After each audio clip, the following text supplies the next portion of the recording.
नमस्कार दोस्तों, कोख से कोठे तक के इस भाग में आपका स्वागत है।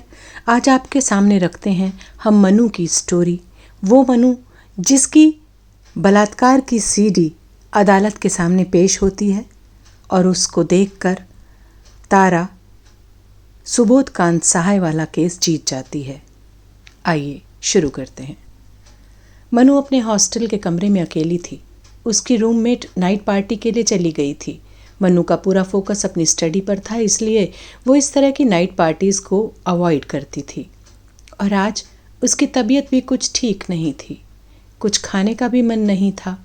उसने सिर्फ मैगी बनाई और सर दर्द की गोली लेकर सोने का प्रयास करने लगी।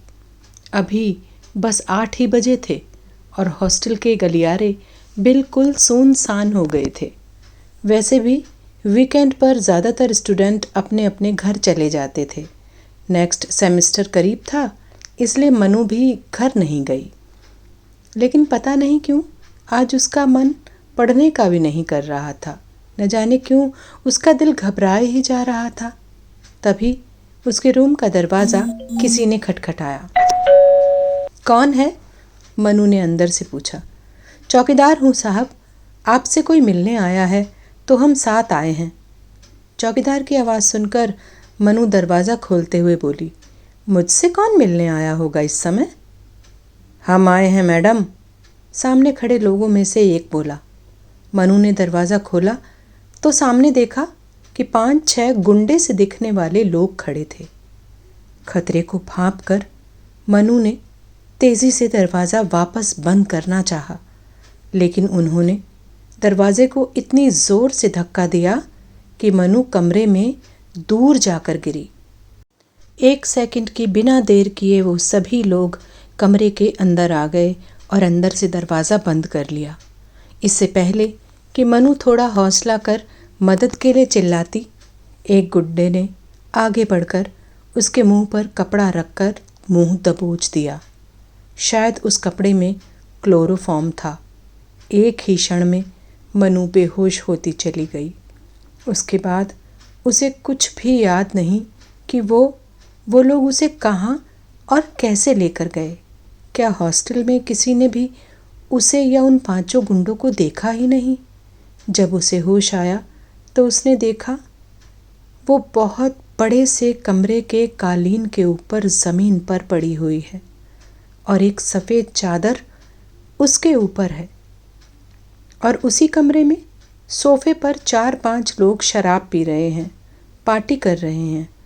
वो चुपचाप चादर में सिमटी हुई चुपके चुपके उन लोगों को देखती रही।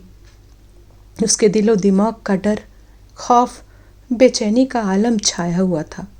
शायद वो लोग उसके ही होश में आने का इंतज़ार कर रहे थे।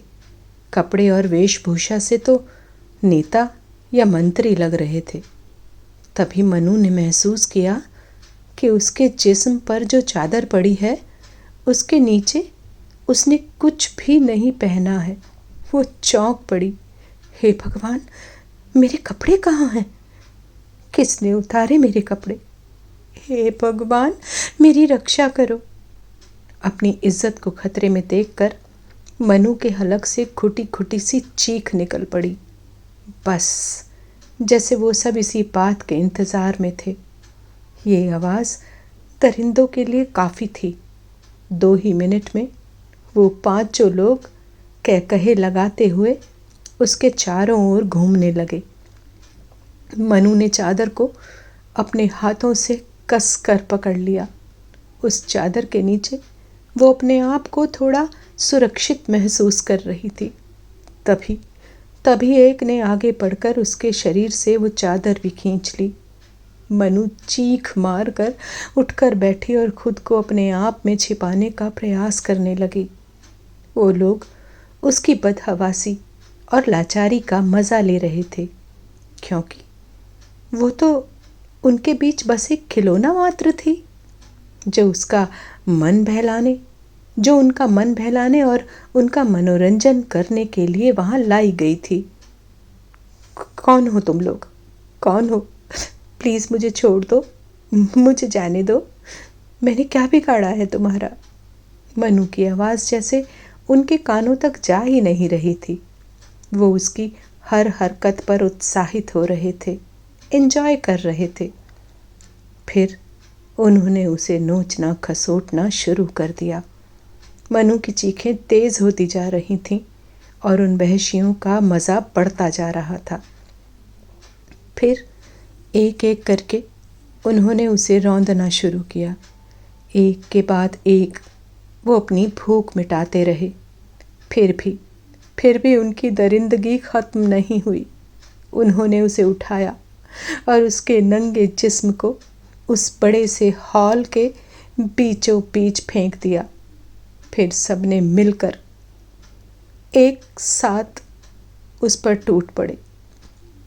कोई उसके अंगों को काट रहा था, कोई चाट रहा था, कोई नोच रहा था, कोई दबोच रहा था और वो बुरी तरह चीख रही थी।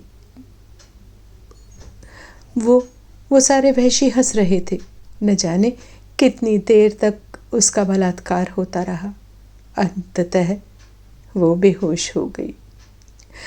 नहीं, चीख मारकर आंखें खोली मानसी ने। अपने बीते हुए कल को याद करके मानसी आज भी सिहर कर चीख उठी थी। घबराहट के मारे उसका बुरा हाल था। ब्लड प्रेशर लो हो गया था। माथे पर पसीने की बूंदें नजर आने लगी थीं। बैल बजाकर उसने पियन को बुलाया। जी मैडम, मनोज पानी लाकर दो और एक कॉफ़ी भी। मानसी साहनी अपने आप को संभालने के लिए बहुत देर तक खुद से लड़ती रहीं। थोड़ी ही देर में चपरासी पानी और कॉफ़ी दोनों टेबल पर रख गया। मानसी सोच रही थी कि आज वो चाहे कितनी भी सशक्त महिला है, अपना शानदार बिजनेस कर रही है, लेकिन वो अपनी ज़िंदगी के उस भयावह सच को कभी भुला नहीं पाएगी। शायद कोई भी लड़की जिसके साथ बलात्कार जैसी दुर्घटना होती है, कभी भी अपने जीवन में जीते जी उस दुर्घटना को भुला नहीं पाती।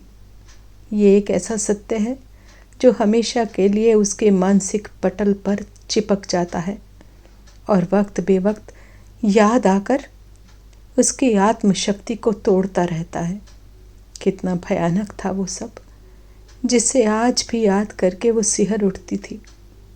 मानसी, सच कहा है किसी ने, खामोशी कब कमज़ोरी बन जाती है पता ही नहीं चलता।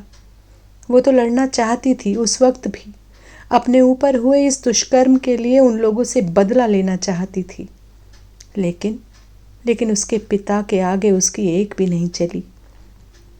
उसके पिता जानते थे कि बलात्कार पीड़िता का दर्द यह समाज कभी नहीं समझा है और ना ही समझेगा, तो उन्होंने खामोश रहना ही बेहतर समझा। उनकी सोच के आगे मानसी की एक भी नहीं चली। उसके पिता ने समाज से अपनी बेटी की शत विक्षत स्थिति को छिपा लिया, इसीलिए वो शहर छोड़कर दूसरे शहर में बस गए ताकि वो नए सिरे से ज़िंदगी शुरू कर सकें और हमेशा के लिए अपनी बेटी की लुटी हुई इज्जत और उससे जुड़ी बदनामी पर कड़ा पहरा लगा दिया। शायद आपने अच्छा ही किया पापा, उस परिस्थिति में मुझे उस हालत का शिकार होने से बचा लिया, तभी मैं आज ज़िंदा हूँ। मैं ज़िंदा हूँ तो बस आपके फ़ैसले के कारण। पापा, मुझे पूरी ज़िंदगी में आपका एक ही फ़ैसला गलत लगा, वो था मेरे बच्चे की हत्या करने का। बलात्कार के 5-6 महीने तक मैं सदमे में रही। मुझे पता ही नहीं चला कि मैं कंसीव कर चुकी हूँ। मेरी कोख में एक जीव पल रहा है और अबॉर्शन का वक्त निकल चुका था। सब भगवान की मर्जी थी कि उस बच्चे को दुनिया में आना था। मैं डिप्रेशन में थी और उस डिप्रेशन में ही मैंने एक बेटी को जन्म दिया था। दोस्तों, ये वही मानसी है जिसके बलात्कार की सीडी तारा के पास थी और इसी सीडी को अदालत में पेश करके तारा ने सुबोध कांत के ऊपर केस दर्ज किया और ये वाला केस जीत लिया था। आपको ये कहानी कैसी लग रही है दोस्तों, मुझे कमेंट करके ज़रूर बताइएगा। और अगला भाग हम जल्दी ही प्रस्तुत करेंगे, उसके लिए हमारे चैनल को अभी सब्सक्राइब कर लीजिए। धन्यवाद।